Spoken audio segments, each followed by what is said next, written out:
Hey, I'm Scotty T from Your Comedy Minute. I have a comedy legend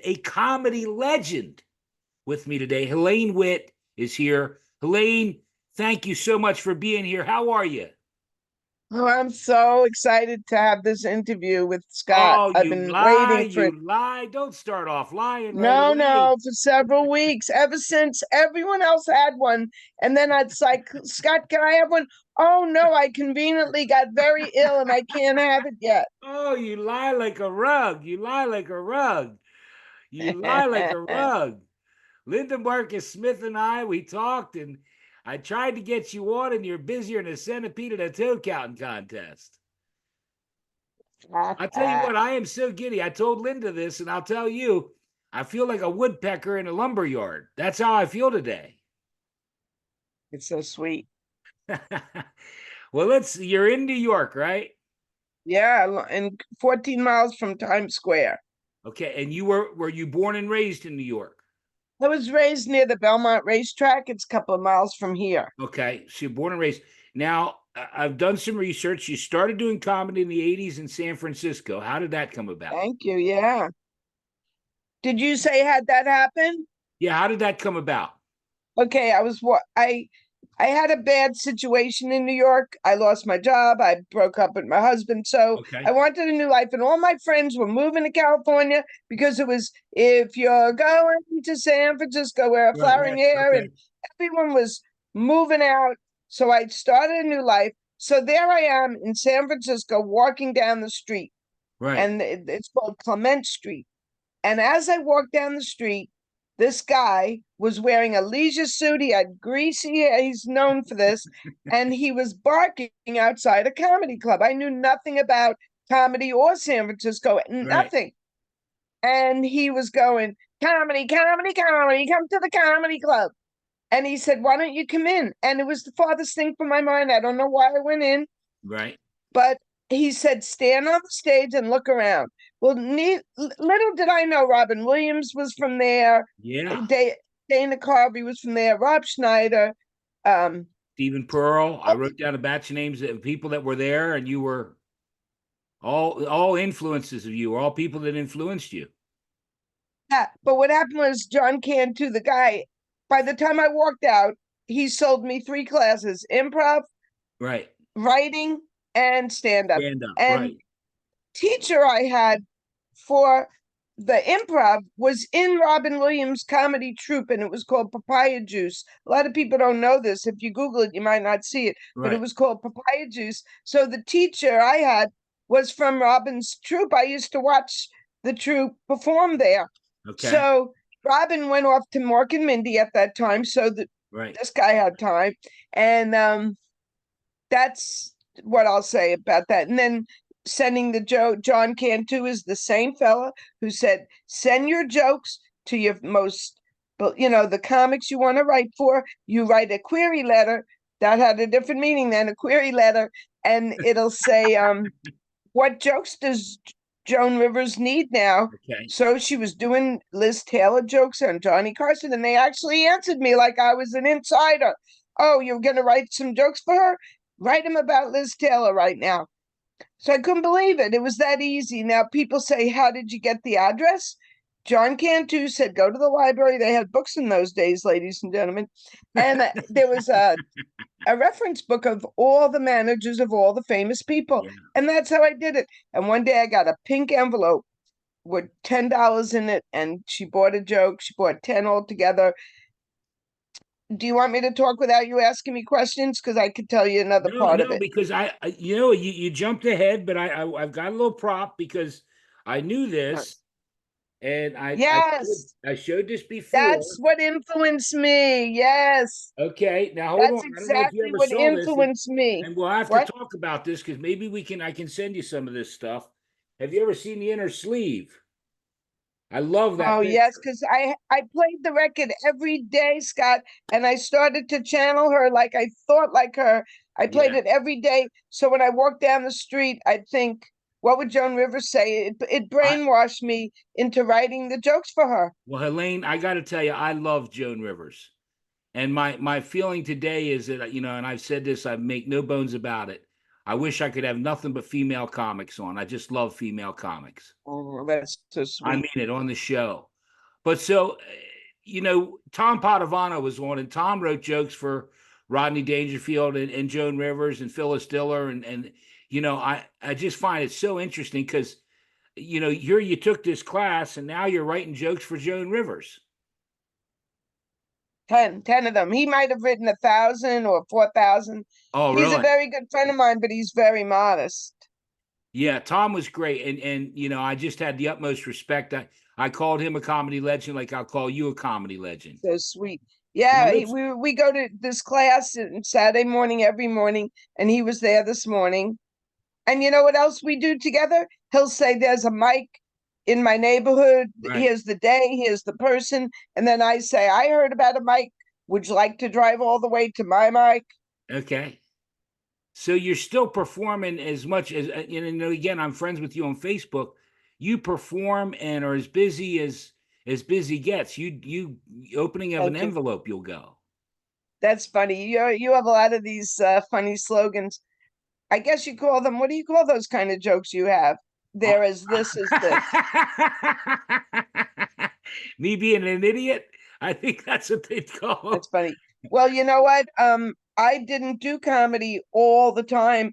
In San Francisco, I did it like on the weekend, and then I was teaching, I had Yeah. some jobs, some careers. But then when I retired in 2011, I gave it more time. And Okay. a secret to what I do is I make it look like I'm performing all over. So people might not make me bring six bringers. You multiply six bringers times six cab rides Yeah. times six Yeah. Yeah. Yeah. Yeah. admissions like tonight, just to see Linda. I'm paying for like six people just so she could perform. You have to bring people. Oh, okay. Okay. I wasn't aware of that. Yeah, in New York, to get on the stage, I have to bring people, and some of my people can't afford it, and other Yeah. people can. Yeah. What was your first gig like when you did stand up? What was that like? Well, all I can think of is when I was at the Holy City Zoo that I told you about, where Robin Williams was in the middle of the John Belushi trial, because he was there when he died. So Robin would come by the club. I am going to go somewhere with this. He would come by the Okay. club at a moment's notice and walk in. So there I am doing open mic. I was new. I didn't know what I was doing. And I'd be talking, and Robin would walk in the door, and I'd slither down. I call it slither off the stage. Robin's here, and he would get on the stage. That was what I remember from the beginning. Okay. I didn't hang out with those big names I mentioned. They were taken by the scout. Okay. But so your first gig, you were, and I hear that a lot. A lot of people were really nervous, and now, but I've watched, again, I spent a lot of time this morning trying to go over stuff. That you don't Okay. have stage fright anymore. Obviously, you just go up and you don't. Yeah, I took a course, and it knocked it out of me. I was so nervous. Yeah. Do you feel like now you're at the top of your game, Helaine? Thanks for saying that. Joke wise, I'll be okay. Here's my answer to what you said. I have 10 or 15 minutes that I could always do, but I have an hour's worth of stuff. Like if you took me alone on your Zoom, I could do an hour, but that's stuff I don't always do on stage. So top of my game, no, because I want my other stuff to be just as good, so I don't always have to rely on my tried Oh, and the true. old stuff. That's my answer to your question. Top of the game would be not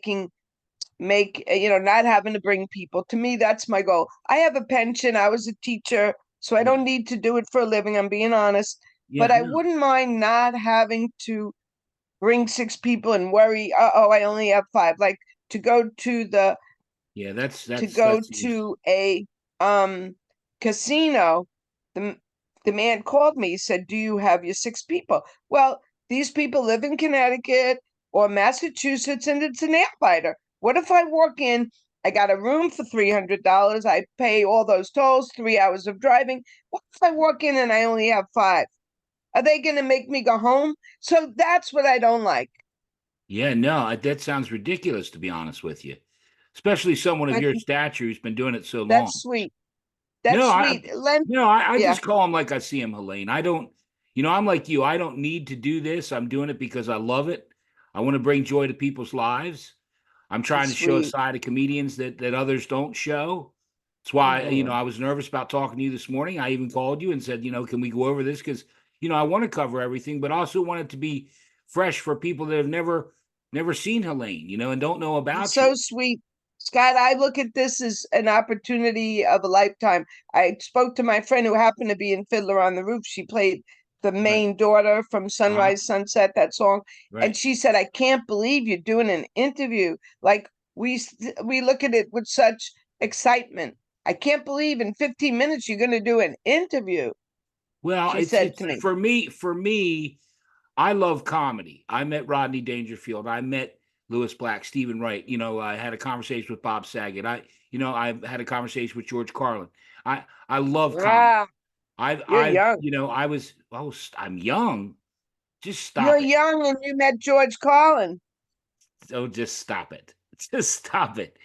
Anyway, do you have a favorite place that you like playing now? Yes. I Okay. could say a club in New York, but I'm going to say something called Rhino. And I'm wearing a Rhino t-shirt. As a matter of fact, see the I Rhino? see. I see See it. the Rhino? Yeah. Yeah. So it's called Rhino, and it's I call it a cooperative. It's a woman runs it. She teaches improv at Ramapo College. I'll give her name, Maria Go ahead. Vale. And I love it because it's not a I'm sorry, fancy big Helaine. club. Say it again because I want to make sure we give her her props. Oh, What was her name? Maria Vale, Vail. Maria Vale teaches Okay. improv at Yeah, we Ramapo got it. We College, got and it. I see it. Yep. she runs Rhino, and um, it's like I call it a cooperative. They always want to give me an envelope when I leave, and I say put it back into the organization. Yeah. They have food there. It's a club, but it's like a family. And I don't know. It's not even near my house. I've only been there a handful of times, but would you believe we were on our way there last night and there was a storm? And Yeah. we went undercover and we didn't get to Rhino last night Oh, okay.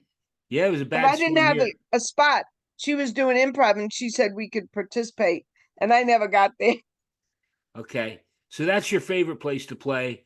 Um, do you find it different now? I know you were in California, I guess, with Linda. Do you find it different when you go to California or you play other Okay, places? okay. That's a good question. I only played flappers in a like a bringer room Okay. and an open mic. I want to also give a shout out to the comic strip live Gladys Simon's room because Okay. I've been there mostly on in my life on Thursday nights at All right. 5:30. And Gladys, it's like a family, Scott. You're like Yeah. a family with these people. So I Sure. wanted to give a shout out to Gladys Yeah. Simon's comic strip room before the Anybody main you want to tell, comics. anybody you want to mention, Helaine, this is your Thank comedy you. minute. It's all about you. It Yeah, is all Gladys about Simon you. has a room for 30 years. She had Greg Giraldo. Now we have his son there because he passed away, Okay. but now Right. his son's a comic. She's friends with Jim Gaffigan and Okay. Zach Yeah, yeah, right. Gala. Galifianakis. He was there. So Gladys starts comics out. She gives input. After you get off the stage, she takes you in Yeah. the hallway. And the other night, tell me if I'm going off on tangent, I You're all brought a right. You're girl who beat fine. a 23-year-old girl. I'm 74. This girl beat me in a contest. She's so secure. She's from Boston.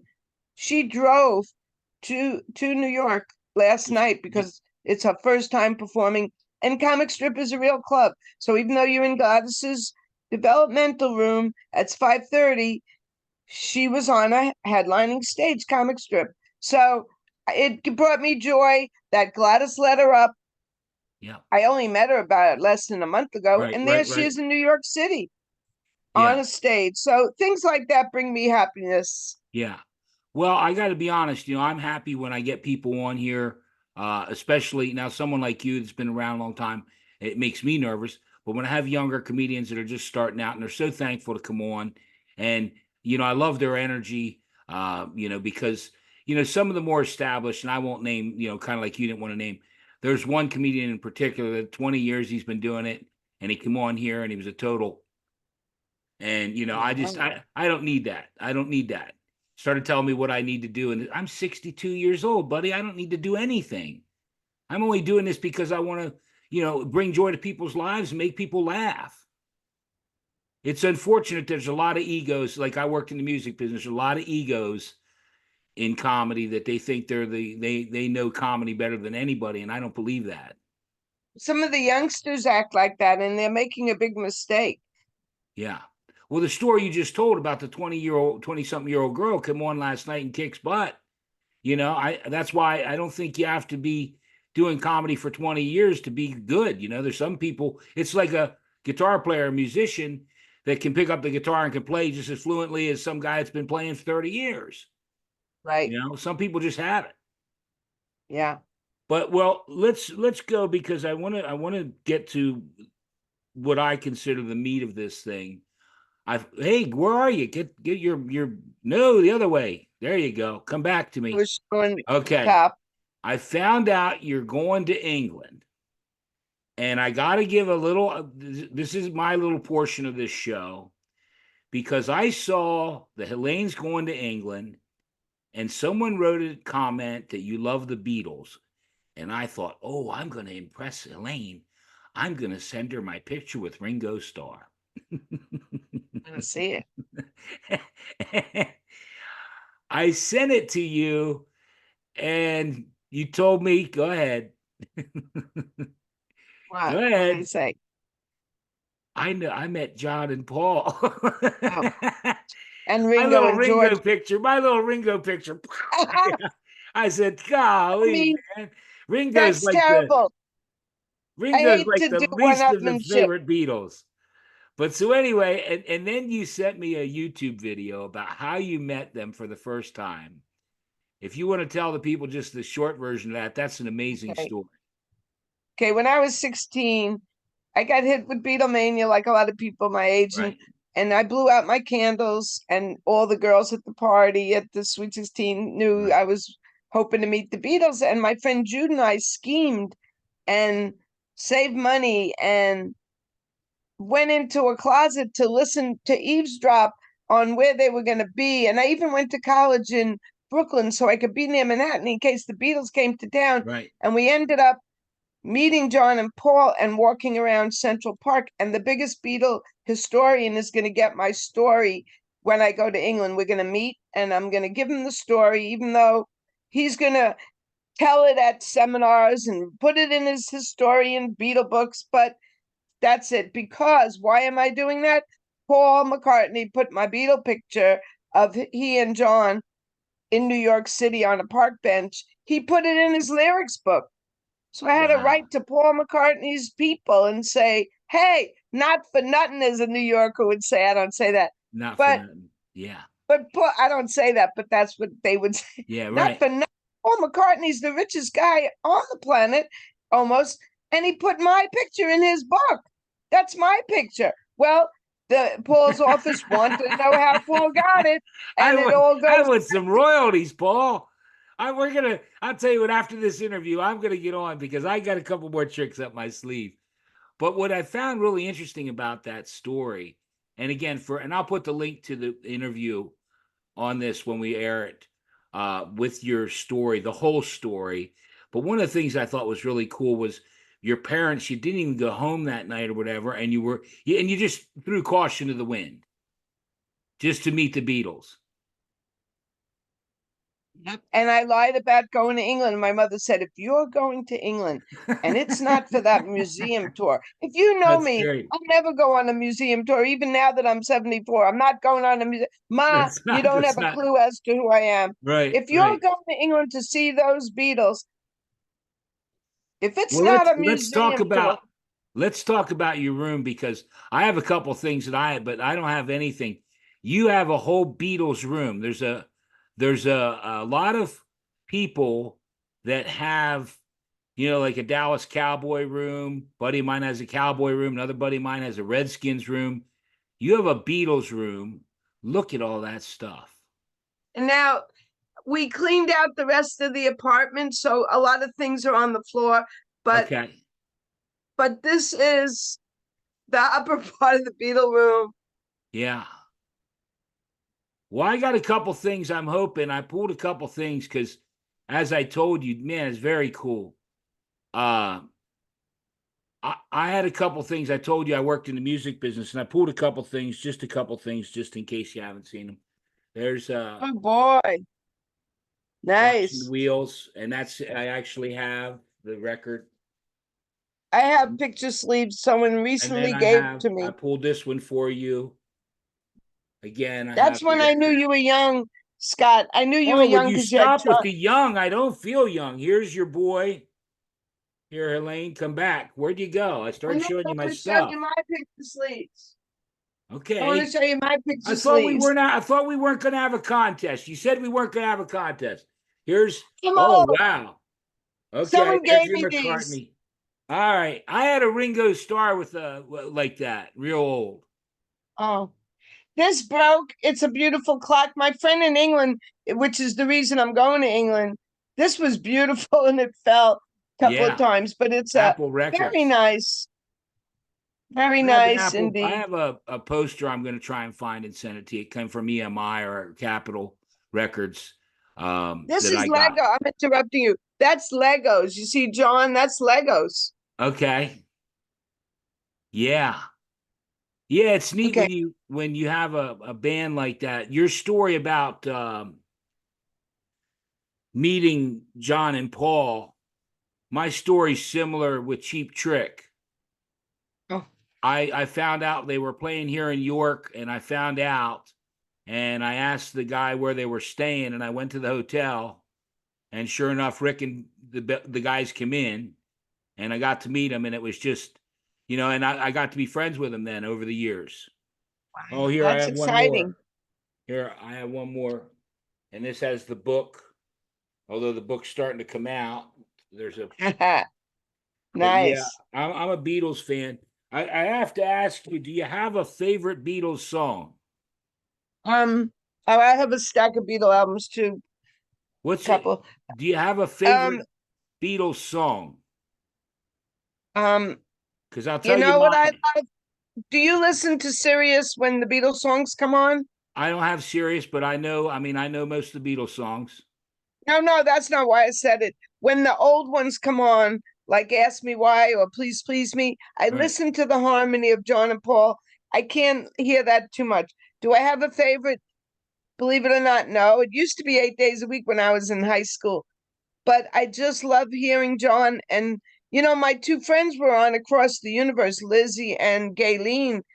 The Beatles asked, or John asked, if anyone outside who was standing outside, which is just a few people, do any of you could any of you hold a note? We could use some high voices. And that was a fantasy. My friend Jude, who I went to England with, she said, maybe they'll Yeah. need us for a song. So I love John singing Across the Universe. And because my two Okay. friends died and they're both on it, but I never thought of it as my favorite. But when you listen to, there are like different versions of Across the Universe. One of them has my two friends harmonizing in the song, and they That's both cool. died. Well, I'll tell you this, and it's almost comical, but my favorite Beatles song is "Love Me Do." Oh, that's beautiful. Love me. I don't know why. It's so simple and so short and so sweet, but I just love Me Do. I love the syncopation. And I know music. I know music pretty well. And Love Me Do is just my let's shift gears. Do you have a favorite Beatle? Would it be John Lennon? Yeah, Yeah. John. I think Yeah. of him every day and I listen to him every day in the car and I can't listen enough. And Yeah. Well, I'm I going told to you. England to see, I'm doing some Beatle things when I get there, besides what I told you. Right. I'm interrupting you. I'm going to see the new statue in Liverpool. That Right. is a picture that I have over there. That big, Right. anyway, it's a big picture of them walking. There was a big cardboard statue of something. Oh, when the anthology came out, so I got the cardboard one. It's big. Anyway, that's a sculpture in England, in Liverpool, and so is Brian Epstein's new sculpture. Yeah. Well, again, I don't mean to tie it back, but like I told you before we came on, Cheap Trick has been Rick and Bunny performed or went into the studio with John Lennon. They didn't get credit, but they said that their tracks were basically just copied. And also, I told you, which I again, me being Cheap Trick guy, They performed Cold Turkey, and they also were on the Working Class Hero record. I don't know if you're familiar with that. Oh, beautiful record, right? Yeah, that's a real cool record. I'll send you the video because I just love it, and I love the Lennon solo stuff too. Do you? Oh yeah, sure, sure. I'm Losing You is one of my favorite songs. I'm Nice. Losing You, God, and Cheap Trick does a version of that with a Wow. real cool video if you've never seen it. Where is Cheap Trick from? Rockford, Illinois. Oh, because I feel like they came to a Beatle Fest once, or Yeah, they I don't know probably why I'm did. thinking that. I just posted a picture the other day. I've been with the guys and Bunny Carlos, the drummer. It was his birthday, so I posted a picture with Bunny. Yeah, there are Mm. characters. There's some characters, but not like the Beatles. Well, we're going to run out of time, but I want to talk about one other thing real quick before we get Are to you your comment. selling your shirts and your hats? Yeah, yeah. I want to buy one of each. I appreciate it. I appreciate it. Well, let me cover one other thing real quick. You went and saw the Rolling Stones recently. That's Are pretty cool. And here I've even pulled another one. This one's pretty cool. I like this one. you an album collector? Is there anything I could Sure. send you that you No, no, need? no. I'm going to send you some stuff. I got some Beatles pins. I don't know what all you have, but we'll talk and I'll send you some stuff. Like Because again, pins. I was in the music business my whole life and I've got some stuff. I got a poster I think you'll really like. Again, I can't see everything you got in the room, but I'll get you some stuff. I'm sure I have something that you might like. Is there anything you'd like? Do you like a Beatle Well, postcard? I tell you what I'd like is for you to do your comedy minute. No, Okay. no, It's no, no. Let's make sure we covered how was because I sent you my favorite Rolling Stone song is believe it or not, it's Dirty Work. I don't know if you ever heard that song, but I love the lyrics in that song. no, what's it from? Is it the old I can't won't do your dirty work? No, no, Oh no, no. no. Let somebody do the dirty work. Find some loser, find some jerk, find some greaseball. Oh, it's Mick Hmm. is at the end. Mick is like, oh my God, let him eat shit, let him eat dirt. Oh, Rick, I was just in that's a great. Philadelphia too. Is Philadelphia far from you? No, not at all. Well, I mean, a couple hours. You didn't go. No, no, I don't go. I saw so many shows, Elaine. I again where I was with artists and was with them night after night. It's like a circus, you know. The music business is like a circus. You know, when I was Sorry, on the I road, interrupted. I was on the road with Dave Matthews Band, and Wow. I got 10 hours sleep in 3 days, and I actually resigned. The next day just because I couldn't take it. That sun is real bright. I can barely see you. If you can turn your chair, yeah, there you go. Now you look like a million damn dollars. Uh, no, in the Wow, music. that's too bad that you had to quit. Well, I just what's funny, Helaine, is I ended up getting a job like 10 hours later. Another record company hired me. The guy was a jerk. Wow. The guy was a jerk. He just was a jerk to work for. And Oh, there's a point in your life where like you were a teacher for many years where I didn't need that. I was at a point in my life I didn't need to be yelled at and screamed at because Dave Matthews wasn't selling enough or ZZ Top wasn't selling enough. That I don't need that, you know. my friend has a joke about having hairs on her chin, and before you know it, she's going to be ZZ Top. That's Karen Margaret's joke, not mine. Do you have a couple favorite jokes you want to throw at us? You have a couple favorite things that Yes, you yes. I think I'll tell two of the jokes Joan Rivers bought from me and told on okay? Johnny Carson. Oh Okay, no, no, so it was we'll do a formal introduction for your comedy minute if that's what you okay. want to be your Thank comedy you, minute. thank you. Is that what you Okay, want? Okay, let's I'd do love it. it. Okay. Helaine Witt, your comedy minute. Go ahead, my friend. Okay, well, it was in the 1980s when Olivia Newton-John came out with her famous song, Let's Get Yeah, Physical. physical. Physical, you all know that song. Yeah, So Joan Rivers came out on stage when she was hosting the Late Show with the Tonight Show with Johnny Johnny Carson. Carson. And she says, my accountant's dancing around the office today because it's income tax day. And he's singing, let's get fiscal, fiscal, like fiscal year. And nobody laughed, just like this. And then she said it again, let's get fiscal, fiscal. And she's getting angry.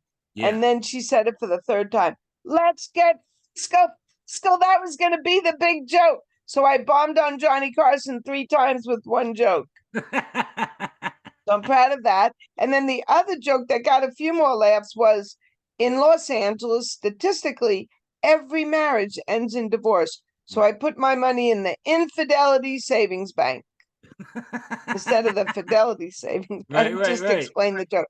Yeah. So that joke, the first one, they got permission from Johnny Carson's estate to put that in a movie that went all the way to the Critics' Choice Award about my senior center. It's like a Yeah, special, it's a documentary with seniors from a senior center. It's right, called Good Timing with Joe Firestone, and it's right. on Peacock. It costs you a few bucks to Okay, watch it if you're a member of Peacock. right. It's free to join, but the movie costs Okay. $4 to see Joan Rivers tell the joke and me just like this back and forth. It's very special. Wow.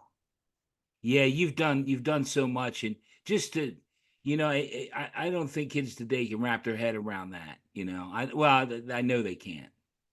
To have written jokes for Joan Rivers, and I think a lot of kids don't even know who Joan Rivers is. She was a leader. Well, when I say that, I grew up on Mom's Mabley records and real early comedy. The Yeah, you Bickersons. did. You remember the Bickersons? My parents loved the Bickersons.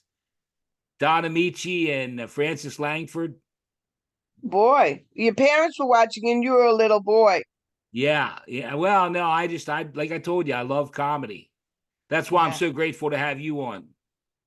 that's so sweet. Scott, the one thing about you is you're not like you don't have to take over your own show like some interviewers just want to hear themselves talk and No, brag about no. themselves. It's all about you. It's all about you, Helaine. That's why it's called, and that's why your comedy minute, and people get hung up on it. But I like people to share a story that, and I hear some really crazy stories, but because that kind of ties it, wraps a little bow around it for me. Let people know Okay. how special it is to have them on. How do my friends watch this so they could buy a t-shirt and a hat? Well, I'm gonna stop the recording here in a minute. We'll talk off the air. I tape everything, and then it'll air, a week or so from now, a couple weeks down the road, and we'll put all the links in and everything. And again, I thank you from the bottom of my heart for being here. Are you a veteran? No, no, no, no, no. Enough about me. Stop it. We're not. I'm not. I don't allow any questions, Elaine. I asked because you have that American flag above your head. I have that there because I'll say this: I'm an American, and I don't like what's going on. I'm not. In other words, the worst thing you can do in comedy right now is mention Joe Biden or Donald Trump because you just have divided the room. But I'm an American, and I've been through Nixon and Ford and everything, and I don't.